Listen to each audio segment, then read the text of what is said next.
Hello friends, you are most welcome on our YouTube channel Shikshak guide. Shikshak guide @Zakir Abbas में आपका हार्दिक अभिनंदन है। आज हम आपके लिए वीडियो लेकर आए हैं। आज हम बात करने वाले हैं दिल्ली गवर्नमेंट के एजुकेशन डिपार्टमेंट के रिगार्डिंग। और आज हम बात करेंगे आरआर रिक्रूटमेंट रूल। देखिए, आपको पता होना चाहिए, जब भी DSSB कोई भी एडवर्टीजमेंट निकालता है, ठीक है, DSSB में कोई भी वैकेंसीज आए, चाहे वो PRT हो या वो TGT हो या फिर वो PGT हो, कोई भी वैकेंसीज हो, जब भी वैकेंसीज आती हैं तो वो on the basis of RR, current RR. अब 2023 में ये आरआर अपडेट हुए हैं, टीजीटी के भी और पीजीटी के भी। ये आपको पता ही होगा, ठीक है। अब टीजीटी के रिगार्डिंग न्यू वैकेंसीज की अपडेट आ रही है और पीजीटी की भी आ रही है।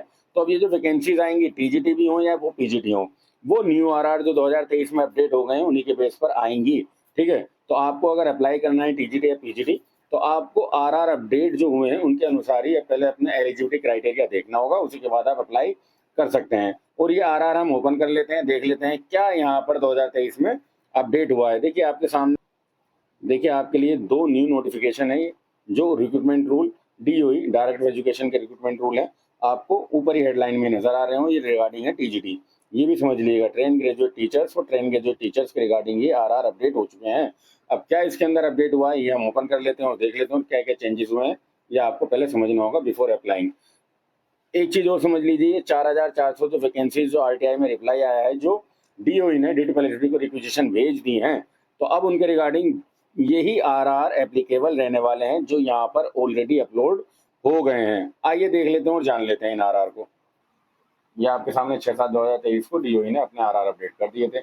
मॉडर्न इंडियन लैंग्वेजेस के रिगार्डिंग ये आरआर हैं, और फिर सब्जेक्ट वाइज भी आरआर हम आपको दिखा देंगे, ठीक है। दो नोटिफिकेशन है, पहले हमने MIL मॉडर्न इंडियन लैंग्वेजेस की ये रिक्रूटमेंट रूल जो आई हैं उनसे हम आपको अवगत करा देते हैं।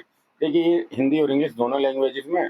हम पहले इसका इंग्लिश वर्जन देख लेते हैं, फिर उसके बाद आगे की बात करते हैं। यहाँ पर ये काफ़ी सारी नोटिफिकेशन है, क्या क्या ये हुआ है, और अभी जो ये आरआर हैं किनके सब्जेक्ट के हैं ये भी देख लीजिए।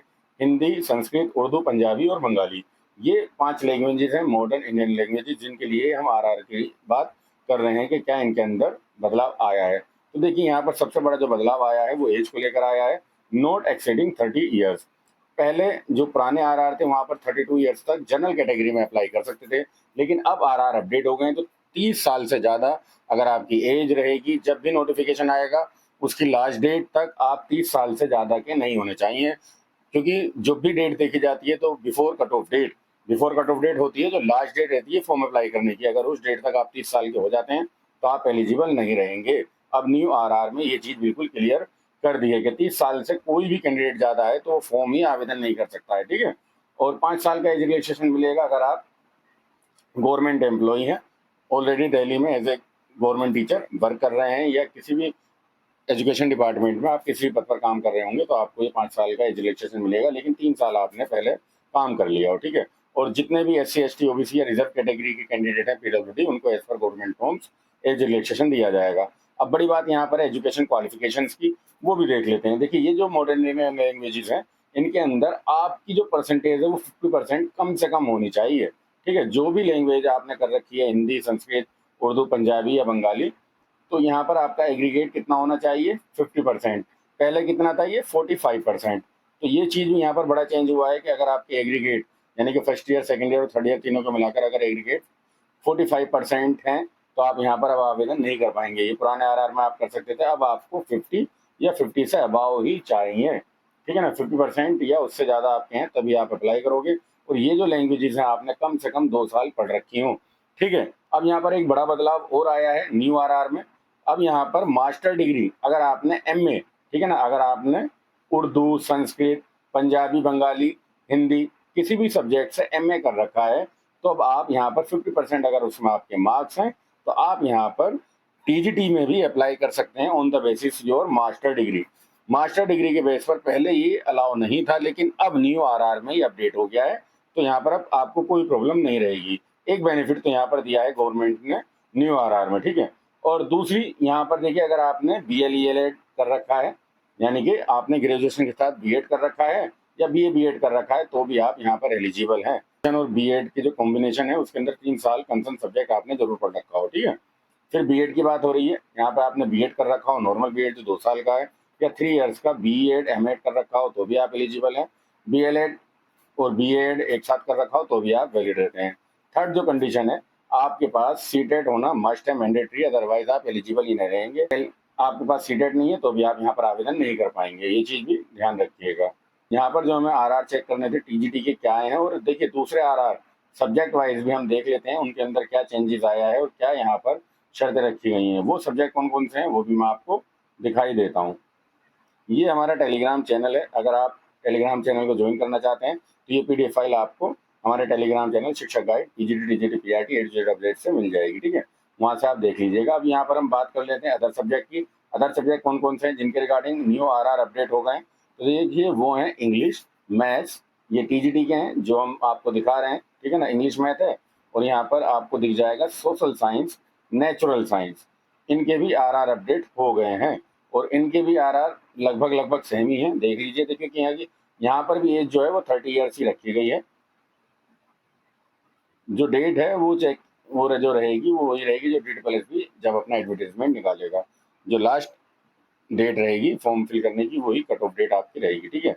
अब यहाँ पर ये कह रहे हैं इन सब्जेक्ट्स के लिए बैचलर डिग्री जो आपकी होनी चाहिए उसमें आपके 50% नंबर होने मस्ट हैं, मैंडेटरी हैं, और 2 इयर्स आपने कम से कम जिस सब्जेक्ट से भी आप अप्लाई करना चाह रहे हैं ना वो एक सब्जेक्ट आपने 2 साल पढ़ रखा हो। सेम रूल है, मास्टर डिग्री अगर आपने कर रखी है कंसर्न सब्जेक्ट में तो भी आप यहाँ पर अप्लाई कर सकते हैं अगर 50% मार्क्स हैं आपके, ठीक है, मास्टर डिग्री में।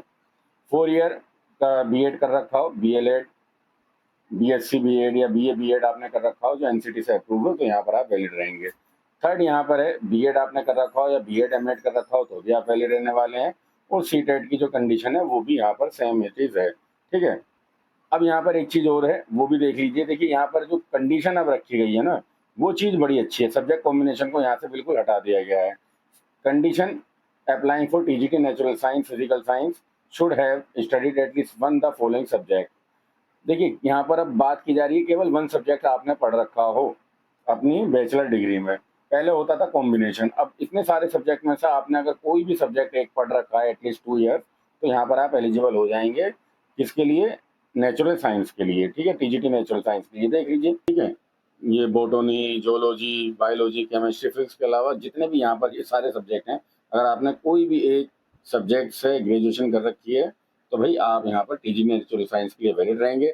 साथ ही साथ देख लीजिए यहाँ पर कैंडिडेट जो टीजीटी के लिए 2 कॉम्बिनेशन चाहिए होते थे 2 सब्जेक्ट के, अब वो भी हट गया है। आपने history, political science, geography, economics, sociology, business studies या स्टेटिक्स से कोई भी एक सब्जेक्ट से, ठीक है, 2 साल आपने ग्रेजुएशन कर रखी है तो भी आप वैलिड रहेंगे।